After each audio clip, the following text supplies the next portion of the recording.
Danny Ceballos has been a strange player for Arsenal this season. Danny Ceballos has been a player that joined with a lot of promise. He's someone that certainly set the world alight when he stepped onto that pitch against Burnley at the Emirates after a small cameo away at Newcastle, which didn't excite anyone really. But what he displayed at Burnley was a performance that excited a lot of people. The flair, the back heels, the passing, the tackle, which obviously led to Aubameyang's goal. But since then, and especially under the latter stages of Unai Emery's Arsenal career, we saw a Danny Ceballos that stopped being so enigmatic, stopped being so tricky and skillful and using his flair that he was known for at his time at Betis and then Real Madrid to a lesser extent. And what you saw was a Ceballos that had been tamed, a Ceballos that had been blinkered, I suppose, to what Unai Emery wanted from his industrious team, which lacked identity. Fast forwards to 2020, Arsenal have a new manager, a new coach, a very, very different coach that is under Mikel Arteta. And at the beginning of Arteta's reign as Arsenal head coach, Ceballos was not in contention really whatsoever. He had to fight in training for his place back, of course, after coming back from an injury, which saw him miss most of the Christmas period. And when he did get back into the side, he was better. But it's what he did after the COVID situation and after Project Restart, which really sort of set this player apart and really turned a lot of people around from a player that was like, yeah, he'll finish his loan deal and that'll be it, to what has now been an utter desire across so many fans to see this Spaniard remain at the club beyond just this season. Hello and welcome to the Gooner Talk. We're doing a tactical breakdown on Danny Ceballos and looking into the reasons why he should remain at Arsenal for the forthcoming season. Fingers crossed we can get a deal for this guy done.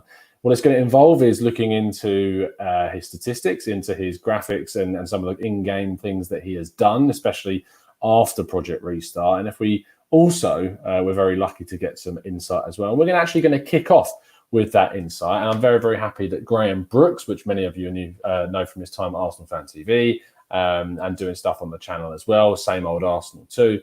And if there's one thing that you can say about Graham, it's certainly that he loves his stats and knowing the ins and outs of every single player that puts on that red and white shirt. So we're going to throw to Graham to get his thoughts. And basically I asked him, why should Danny Ceballos stay? I think it's very important that we keep Danny Ceballos for next season, Tom. I think he's been, since the lockdown, one of our best players, and he's the key, I think, between the defence and the attack. He's got excellent passing ability and technique in possession. He's able to dictate the tempo in games. He can slow things down. He can settle a game, and he can grab the game by a scruff of the neck. And we've seen since the lockdown this in his numbers. He's been the key in the rankings of every single thing he's done at Arsenal Football Club. He's had most touches, he's had most key passes, he's had most completed dribbles, he's completed most tackles, most interceptions, most ball recoveries, and he's covered the most distance. So he's been a key part in what Arteta, I think, has achieved on the pitch since he's come into the club. He made a slow start at the club, but we're now seeing him starting to thrive in this Arsenal team, and I think he'd be a key player for Arteta to keep next season.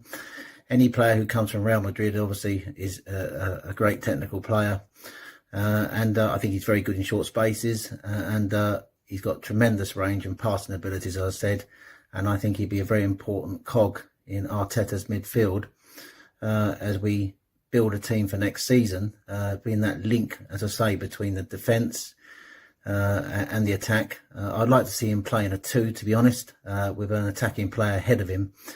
But I've been very impressed with Danny Ceballos. He had his critics for a long time. He was, after a very good start against Burnley, he probably struggled in the way Emery in particular set the team up when there was such wide spaces, and he's not a physical player able to, and a quick player able to run.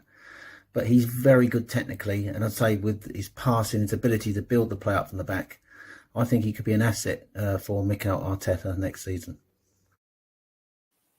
Massive thank you there to Graham for helping us out and giving us his thoughts on Danny Ceballos. What were some really key things to look at from what Graham said there in particular was talking about his technical ability and his passing. And that's kind of where I want to start things off. And to do that, what we're going to do is going to take a look at some of his statistics in that area specifically. So if you have a look at his passing, you can see there the passes is on Y-Scout, of course, and you can see that his average passes across the season, you're looking at an 88.4% accuracy return, with nearly 60 passes being made in each game, which is a hell of a lot. Now, what unfortunately Y-Scout doesn't allow me to do is to sort of look at things in more closed analysis for specific parts of the season. What we can do is we can look at specific games. So if we look at the game against Manchester City, 81% pass accuracy, 27 passes were made and 22 of those were completed. And actually, it's kind of the types of passes that took place in that game. Of the backward passes that he made, if you look at the right-hand side of your screen, 5 out of 5 backward passes were completed and 7 that were made going forwards. Just 4 of them managed to meet their target. Now, what you can look at and take from those stats there is that Ceballos likes to be adventurous. He likes to play a risky pass here and there because ultimately they can be really successful. But also that he's not afraid to connect with the back line. He's not afraid to, understanding that he's under pressure, pass the ball backwards. And actually, what we saw a big change was, especially under Arteta, is this throughout the team, is seeing players turn, face their opponent with the ball. And if it's clear that there's no route or through pass, they will turn around more often and pass the ball backwards to recycle and set the play going again. If you look at the goal against Manchester City, our first goal, all of our players are under a lot of pressure in the box, in our own box, and Ceballos is there as well and is part of the build-up that leads to that goal. And it's important that those passes took place and that we didn't lose possession. And I think Ceballos is really key, and his confidence particularly is really key as well. And you look at the game against Spurs as well, which we dominated completely. He tried to make 96 passes. He was so influential in that game. That's 30 odd more passes than he usually makes in a game. And he completed 90% of those passes. And if you look at the ratio, so many of those passes were going forwards. More than double of the passes that he made in that game were forward-thinking passes. He wants to create. He wants to be someone that moves the play forward. And that is someone that Arsenal, I felt, have lacked since possibly Santi Cazorla left. Now, I don't want to go into comparisons between Santi and Danny too much because I think they are still different players. Whilst they have the technical ability, what Danny actually adds is more defensively. And I think that's the next point that we need to look at, is actually his defensive game. And we'll return to the passing in a second. But if you look at the game against Manchester City, for instance, they were really sort of, this was the game which I think completely sort of manifested as an overall look at how good he has improved defensively under Arteta. You've got the 2 biggest tackles that he made in the game in these 2 graphics. The first one here showing the one he makes on David Silva after we lose the ball from the back, winning it back really quickly and giving it to Lacazette. And then the second one, which I believe is slightly earlier on in the game at 42 minutes, so 10 minutes before that one, when we're still at 1-0 and obviously very, very under the cosh. There's a tackle on Sterling which he makes, which isn't a judging where the ball is and sticking your foot in the right time. It's a sliding tackle that he wins. And I think that goes to show the variety of his game that he has as well, the variety of the types of tackling that he makes. And if you look at the fact that he obviously makes around, if we go back to our statistics here, if you look at the interceptions, he's making just under 4 interceptions per game. And in that Manchester City game, he made 4. So over the average interceptions that he makes in each game. The games that Arsenal do well in and have played better in, when they have 10, 11 men on the pitch, of course, if you look against Leicester, 5 interceptions, against Spurs, a game in which we dominated and were really unfortunate to lose 5 interceptions in that game. And against Liverpool, we got involved with 6 defensive duels, winning 4 of them. There was a really impressive against Leicester where he made 6 defensive duels, winning all of them. This is a player that has improved significantly in that half of the pitch.